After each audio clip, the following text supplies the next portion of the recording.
Inaantay niya po yung kanyang asawa. Hindi pa po kumakain yung asawa niya kasi dalawa po yung pusa ako. Asawa niya po yung kulay dilaw. Kawawang kawawa po, kain na po yan dyan, mga kabutil. Hindi po kumakain yan kapag hindi po kasabay yun. Kasi wala napilitan siya kumain ng kahit konti. Tapos nag-aabang po siya dyan.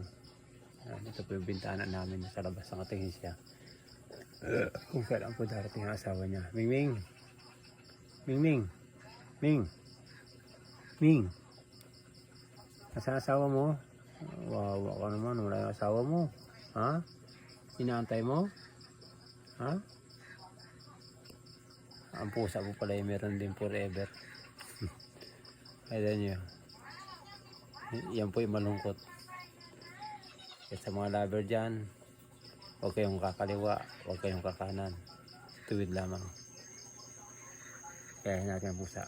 Ayan o.